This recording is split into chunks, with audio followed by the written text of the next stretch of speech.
Good guy, that Mike Garafolo. And one of the best dressed guys on TV, too. Here he is, Mike Garafolo from the NFL Network for our weekly visit. The Buffalo Bills remain, Mike, one of 4 teams without a head coach. So Phil Rivers backs out of the running. And then the Bills complete the interview with Broncos pass game coordinator and good buddy of Josh Allen, Mr. Davis Webb. How much longer until the Pagulas pick their man, Mike? Not much longer, Jay. We're coming down the home stretch of the Bills coaching search. Let's start with Rivers. My understanding is he interviewed extremely well, and on his side of things, really enjoyed the process, got himself some experience as a NFL head coaching candidate that I believe he's going to carry forward. And it wasn't just the Bills that had Philip Rivers somewhere on their radar as a potential head coach. My understanding is at least one other team was toying with the idea of interviewing him this year, and there was some previous interest in previous years. So I expect this to carry forward with Philip Rivers. Just sounds like it was not, in his mind, the right time for him and his family. He's had a lot going on in recent weeks with regard to his life and his family. So for now, Rivers hitting pause, but I fully expect at some point he's going to be back in the mix. And I expect him to be a head coach one day. In the meantime, the Bills, you mentioned Davis Webb, the passing game coordinator for the Broncos, as well as Nate Scheelhaase, who holds the same role with the Los Angeles Rams. It's starting to sound like Scheelhaase is going to get himself a job as a head coach in the NFL this year. He's up for the running of the Browns job as well, so we're keeping a close eye on him. I know he's highly thought of, extremely highly thought of with the Rams. So keep an eye out for those two here as we get, as I said, down the home stretch of the Bills looking to hire a head coach and a guy that's going to pair well with Josh Allen. We know that'll certainly be the case if it winds up being Davis Webb, but Scheelhaase as well, I believe. And then the other 3 openings, Mike, as we know, are the Raiders, the Browns, and the Arizona Cardinals. Maybe not surprising that these would be the last ones to be filled, maybe not as attractive as some of the other jobs that were out there. So how close are we to filling those positions?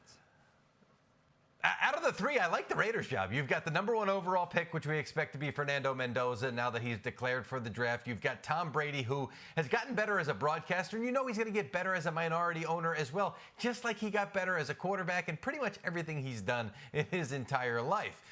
So I like that role. It's also a great place if you want to go live compared to some of the other places that have been hiring head coaches this year. You got great weather out there in Las Vegas, so that's a good one in my mind.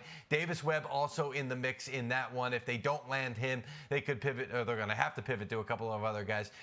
Arizona, it's a struggle out there because that's not necessarily one of these jobs that we're talking about, in large part because you've got a Kyler Murray situation where he got benched this year. Going to have to move on from him. There's going to be a huge cap hit if you do that, and that roster needs work as well.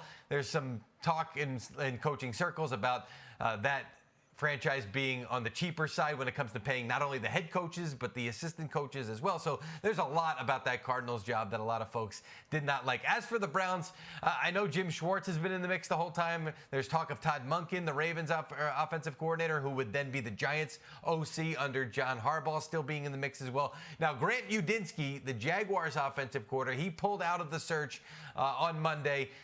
Not the first person to do that. He also is going to be in the mix in Buffalo. He's going to still be allowed to do that, even though he signed an extension in Jacksonville. He is one of the few young, bright offensive minds that they're always looking for, the NFL owners are. So Udinski going to be a head coach at some point in the near future. Could be Buffalo. He's still in the mix there, but if not, back in Jacksonville on a new deal. And next year we'll be talking about him for the head coaching cycle. And then there's a team very close to you, Mike, that has a head coach but is having a heck of a time filling their offensive coordinator vacancy. The Eagles last year were getting prepared to play in the Super Bowl. So why 12 months later, Mike, is this offensive coordinator job so apparently unappealing to so many? The ultimate life comes at you fast situation with the Eagles and the offensive coordinator. Think about everything that happened this year. Kevin Patullo, he gets promoted as offensive coordinator. There's a question of, was it him? Was it Jalen Hurts? Was it the offense that they were trying to really tailor to what Nick Sirianni had done before? Sirianni's still the head coach. A lot of those assistants still there as well. So you've got an offensive coordinator, whoever it winds up being, coming in. that may have to shoehorn what he does in with what Sirianni wants to do, and also what those assistants do as well. So that makes it less attractive for some candidates. Whereas, let's say you jump in with a head coach, you get to build your own staff from scratch. That's not going to be the case in Philadelphia.